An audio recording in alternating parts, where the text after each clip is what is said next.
Every parent wants their teen to feel less anxious, less overwhelmed, and stop from shutting down. However, all the advice out there is just saying, stop social media, take the phone away, and reduce their screen time. Although these things do help, it's not going to be the biggest change of their anxiety, and it's not the creator of it either. The creator of their anxiety is from something completely different.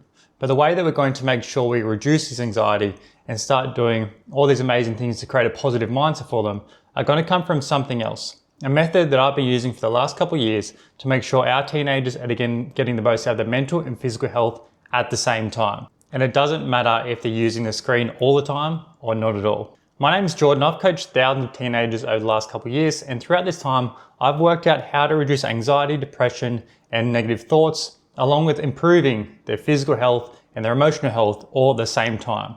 And this method I'm going to share with you is research-backed and supportive of all the literature out there. Some things that are going to be breakthrough for you, and the same way are going to make sure that you feel confident that when your teen does these things, they're going to make a massive difference in their long term. So let's get this straight. Screen time is not the root cause of anxiety. It's not the creator. However, it is a magnifier of anxiety. I'm a big fan of how screen time bans are coming into place through countries like Australia and Singapore, but I want to see more bigger changes as well. Things that are away from that we can start taking action on today. Because when we remove the symptom and not the source, we still tend to find that anxiety creeps into our teenagers' lives. And it's important that we understand how to help regulate their emotions and ensure that they know how to build with the skills, how to deal with these big, tough emotions for the long term. Because what we find is anxiety gets stored in the body. When we find our kids are having anxiety all the time, they'll have all these little triggers which will bring anxiety up, and that can be without their phone or not. When we find our teenagers going through things like school refusal or refusing to act in a certain manner and start lashing out at you, it's not so much that they're spending all this time on the phone, it's more so the fact that they have so much anxiety caught up within them, and we need a way to be able to release that. Or even better, find a way to be able to stop it from happening in the first place. When we start removing our screens, teens can feel like they're being punished if they're not on board with it. Where we can talk to them in a certain way, we can get them to feel like removing the screen is going to be much better for their mental health. But for a lot of teenagers, when they get their screen taken away, when they're not allowed a game, they feel like they're getting punished even if they're being completely respectful all the other time. That's why I want to make sure we have a supportive way of being able to help our teenagers too. So here's some of the methods that I'm using to help reduce anxiety, stop them from going through school refusal, and also making sure we're having these positive changes through their physical health as well. It's all part of my Game Changers program, which is all focused around mindset and movement. When we look through the mindset of certain things, it can be really hard for teenagers to talk about their emotions and their anxieties. When we're able to pair movement with mindset, we find that all those tough conversations which we have around anxiety and things like that are much easier to be accessed. When we find that we can move our body at the same time and challenge ourselves in those ways, it allows the mind to open up and be able to release and open the gates of all those big emotions and things like that. We can actually find we have productive conversations around anxiety, emotional stress, depression, and things like that. So here are a couple ways of why this works. When we start changing the state of the individual or their mood, we start changing their thoughts. When a teen starts to feel anxious, the instinct is to say, let's just try to think positive or don't worry, or we'll be fine. But in fact, the body isn't responding to that. We can tell them all the right things, but if the body's not in a state of being able to listen and feel positive about itself, then everything is going to start shutting down and feel way more negative. When you find the brain is caught up and can't really listen, it tends to be in survival mode. And so what we're going to start doing in the body is start moving it in many different ways. When we start to find the body's moving, whether it's through deep breathing, box breathing, going for a walk, a run, doing weights, playing sport, we find that the body stops thinking so much about the survival mode and starts going into a position where it starts to feel a bit more positive about its outlook. And when we find that positivity, that an improved state, we find ourselves, we can help talk us through the story of what's happening to us and stop being caught up in the story that when we're sitting down, we're stagnant and we're not going to do well, we're finding our anxiety stressed in our body, anxiety caught up in our body. Where in fact is when we start going through these movements and start getting our body changing, we start to release a lot of that and we start concentrating on other things as well. When we start to use these techniques, it pulls teenagers out of the spiral and they're able to think more clearly. So next time you want to be able to have an important conversation with them, sometimes it's really good to get them to go for a walk first, get the body moving, rather than just trying to jump straight into it. When a teenager's getting home from school and are really stressed about what they're doing in terms of their marks and their grades and things like that, Sometimes we try to catch them as soon as they get in and sitting on the lounge, where all they want to do is be able to take a moment.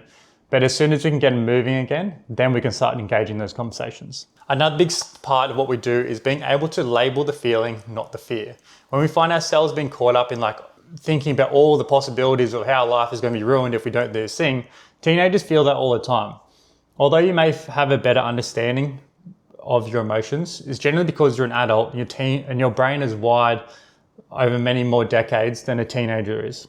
When a teenager is developing, they really are just feeling these emotions for the first time. So it's so hard for them to be able to engage in these emotions and understand what they're feeling. Their feeling in the stomach could be be excited or anxious, but sometimes they don't even know what it is. The fact is they haven't experienced enough of it. So when we can start labeling the feeling and not the fear, that's going to ensure that our teenagers become way more cognitively aware of it, and they get some experience in identifying emotions. So when we're starting to investigate what's going on in the body, if they say, oh, I'm really scared about this test, or I'm really nervous about going up on stage. So we can start identifying it by having these conversations. So when a teenager says, I feel sick in the stomach when I'm going up on stage, they may just put it down the fact that they're really, really stressed and anxious. And in some cases they are going to be.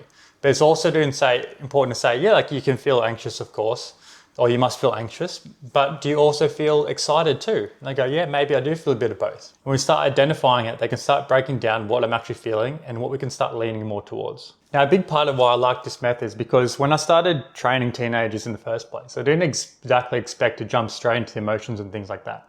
But it came up as a natural byproduct of just being able to get them moving, having chatting at the same time.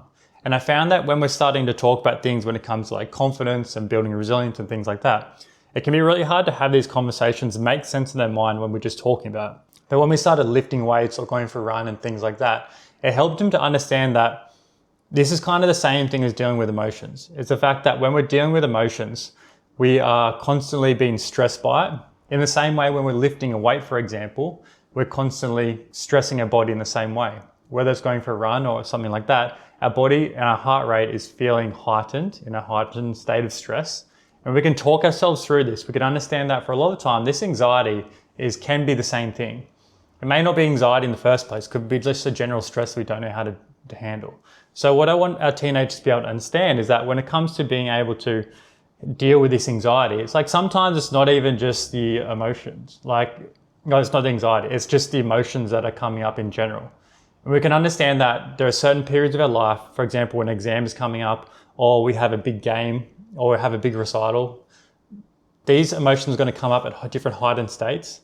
And as long as you recognize that these things are generally positive and not something that is actually going to, mentally crush us all the time, just by building up like this increased tolerance of stress, then things are going to be okay. And they start looking for these opportunities to build strength. Because for a lot of the teenagers I work with, at the start, they can't lift 5 kilo. But within a couple of weeks, some of them are lifting 50 kilo off the ground.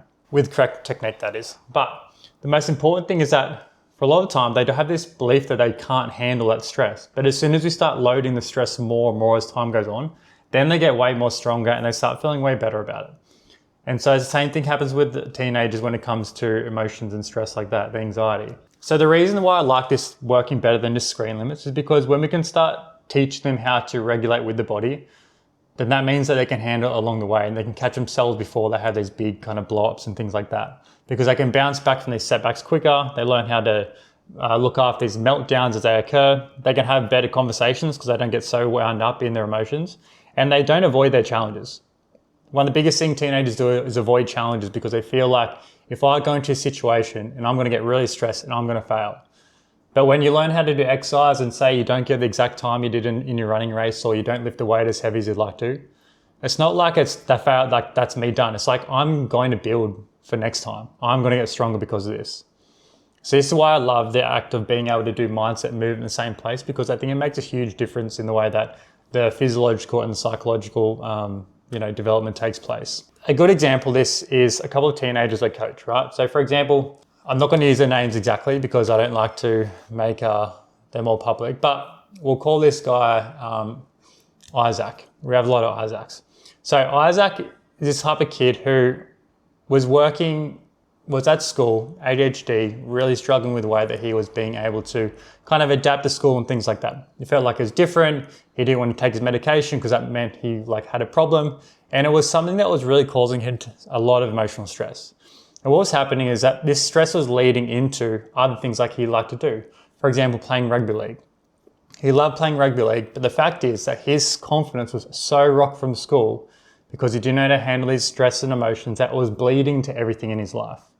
So what we need to do is be able to give him the confidence, the ability to think that you know what, I know how to handle stress, I know how to go through these things, and therefore I'm going to be able to take on these challenges no matter what part of life they occur in. So for this anxiety that was getting caught up in school, we started using strength training and also his footy as a way to be able to reframe what was happening to him. We started naming the emotion and started understanding that this is just anxiety, stress. Maybe there's some insecurities in there and things like that. And then we started building into the way they're like, you know what, let's start taming this, as we say. So when we started naming the emotion, we could start taming. It's like, you know what, I just feel like a bit stressed because it's a big game this weekend, or I've got a test coming up. That doesn't mean that the rest of my trainings have to be filled with anxiety. When we started to tame this and we started reframing it in a way that's like, you know, challenges make me improve, and developing that growth mindset, then we started seeing these huge changes in the way that he was able to go back to school and start taking on the challenges of the classroom to be able to get better. And when he started to do this, he started to see that his marks were beginning to improve. He wasn't getting sent out of class. He wasn't getting in trouble all the time. He had his normal ADHD struggles, but at the same time, he's still improving week to week when it comes to his exams. And by the end of the term, he went from an F all the way to an A, which was absolutely absurd, but I was so happy to see that.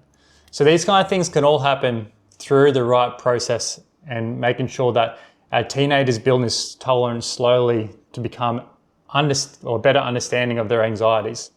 And the more we can do this, we can start seeing real positive change throughout generations of teenagers who are able to see that, you know, these things are part of who I am, and being on the phone all the time is not going to be healthy for me. But I know that if I see something on there that is going to be kind of triggering in their own way, I know what that feels like, and I know how to handle that. Which is exactly why I want to make sure that our teenagers are getting better access to these kind of programs like our Game Changers. So, a couple of things for our parents to take away from today, okay? I want you to understand what kind of emotion is the most common emotion that's shown in your teenager. I want you to help them to name that emotion. From this, I want us to be able to get them to do more regular exercise, which can be something simple as walking and talking. It can be something like going for a swim, playing footy, going fishing, something like that. Where we can start doing this, I want you to start having these tough conversations after the exercise as opposed to having it before or in the lounge or something like that. When we can have these positive emotions and this positive state of body happen at the same time as these conversations, you're going to have a lot better hit rate when it comes to these big topics. And I want you to do this thing where you just celebrate all their wins along the way.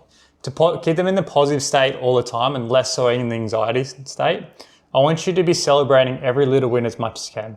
If they turn up to school on time, I want you to celebrate it. If they get a slightly better mark than they did before, I want you to celebrate it. If they scored a goal on the weekend, celebrate the hell out of it. These are all the amazing things which are going to keep our teenagers in a massive positive state of mind. If you want to make sure that you're getting the most out of your teenager, I want you to be able to take these things on board and start applying them. If you want to make sure that you're getting more information from a different range of examples, make sure you follow the channel and start getting more involved in the things that we're doing. Make sure you jump in our free group as well, just for parents, to make sure that you're learning all the latest up-to-date research, and also in a community with parents who are going through the same thing as well. All the links are going to be in the description, so make sure you jump in there and start giving it a go. Until next time.